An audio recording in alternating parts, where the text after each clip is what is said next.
मैंने कल आपसे कहा था कि मैं आपको माँ के दर्शन कराने वाली हूँ। देखो ये मेरी माँ है, कितनी सुंदर लग रही हैं, आप देख रहे हो कितनी प्यारी लग रही हैं। सबसे पहले माँ को मैंने नहलाया गंगा जल से, उसके बाद में माँ को चुन्नी लगाई, फिर माँ को माला पहनाई, फिर माँ के चरणों में कुमकुम लगाया, फिर माँ के माथे पर लगा, फिर माँ के शेर को लगाया। फिर मैंने कलश की स्थापना करी। देखिएगा कलश ये रहा आपका। पहले कलश लिया, उसके ऊपर फिर आम के पत्ते और फिर नारियल रखा। उसके बाद में हमने सेब लिए हैं और अनार लिए हैं। देखो अनार और सेब, क्योंकि माँ को ये दोनों फल बहुत ज़्यादा पसंद है। उसके बाद लेते हैं एक जोड़ा, इसको आप साड़ी या सूट कुछ भी ले सकते हो। उसके बाद लेते हैं प्यारी सी चूड़ियाँ ये माँ की। फिर हमने कंघा रखा माँ के श्रृंगार में। उसके बाद ये प्यारी सी बिंदी का पत्ता रखा है। फिर हमने पाउडर रखा माँ के लिए। उसके बाद में मेहंदी का कीप रखा। उसके बाद में माँ के लिए लिपस्टिक रखी और साथ ही में रखी हमने नेल पॉलिश। और ये माँ का सबसे फेवरेट चीज़ है कुमकुम, यानी माँ की श्रृंगार का सामान। फिर इस सब को रखने के बाद में ये पान का पत्ता लिया है और इस पर 2 सुपारी इस तरह से रख देते हैं। उसके बाद में आती है बारी लौंग की। फिर आप इसमें बिना टूटी हुई इस तरह से 2 लौंग रखते हैं, लौंगों का जोड़ा रखा है, ठीक है। फिर इसके साथ में आप 2 इलायची रख सकते हो साथ में, ठीक है। एक हमेशा इनके साथ में कलावा होना बहुत ज़रूरी है।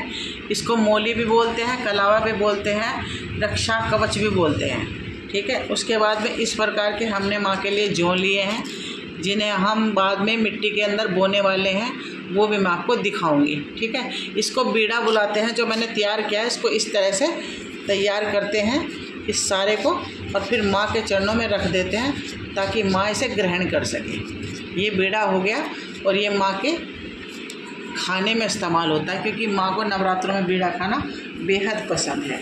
मैंने आप सभी से बोला था कि जब भी कोई घर में आप नारियल लाएं तो कम से कम 2 नारियल लाएं। ये एक और नारियल है, जिस तरह से वहाँ पूजा में रखा तो एक और नारियल रखते हैं। ये मन्नत का है कि किसी की मन्नत हो तो उसके लिए। अब आप सभी ने मुझे कहा था कि सबके नाम के पान के पत्ते चढ़ाने चाहिए, तो आप देख सकते हो मैं ढेर सारे पान के पत्ते लेकर आई हूँ। सभी के मन्नत के लिए मैं पत्ते लेकर आई हूँ और रोज़ सभी की मन्नत में लगाती रहूँगी, यानी कि सभी की अर्जी इन पत्तों के द्वारा, पान के पत्तों के द्वारा लगाने वाली हूँ, यानी कि सबके नाम का बीड़ा माँ को खिलाऊँगी। इन्हीं पत्तों को हम हमेशा फ्रिज में रखते हैं, क्योंकि अगर आप बाहर रखोगे तो सूख जाएंगे। हमेशा पत्ते फ्रिज में रखने चाहिए पान के। और आप रोज़ ताज़े भी लेकर आ सकते हो, लेकिन मेरे यहाँ बहुत दूर से मिलते हैं तो मेरे को 4-5 एक ही दिन में मंगाने पड़ते हैं, ढेर सारे एक ही दिन में मंगाने पड़ते हैं। अब आओ मैं बताती हूँ आपको कि हम भगवती के जो है वो कैसे बोते हैं। इस तरह का एक बर्तन ले लेते हैं, उस बर्तन में हम थोड़ी सी मिट्टी डालते हैं। आपने डाल ली। मिट्टी को डालने के बाद इस तरह से प्लेन करेंगे। प्लेन करने के बाद में आपको एक जौ का पैकेट चाहिएगा जो आप इसमें डालने वाले हो, जो मैंने थोड़ी देर पहले आपको दिखाया था। ये जौ हैं, इनको इस तरह से लेते हैं और ये इस तरह से हमने डाल दिए। इनको डालने के बाद में अच्छे से डालते हैं, क्योंकि कई ना ख़राब भी हो जाते हैं, कई बार नहीं भी जड़ पाते हैं। तब भी इसको डालने के बाद में आप फिर थोड़ा सा इस तरह का रेत ले लीजिए और ये रेत इसके ऊपर डालते हैं। रेत इसलिए डालते हैं क्योंकि मिट्टी भारी हो जाती है और जो हमें 9 दिन के अंदर ही बो के और बड़े करने होते हैं दशहरे से पहले, तो इनके ऊपर हम रेत ही डालेंगे, क्योंकि रेत जो है हल्की होती है और रेत से जल्दी बाहर निकल के आते हैं।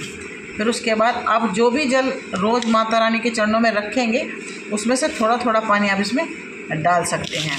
अब मैं थोड़े से आम के पत्ते एक्स्ट्रा लेकर आई हूँ। ये देखिए जो मैंने आम के पत्ते माँ के कलश में रखे हैं वो थोड़े ज़्यादा लेके आई हूँ। इनको एक रोली में बांध करके और यहाँ एक छोटा सा तोरण बना दूँगी ताकि ये और भी खूबसूरत लगे।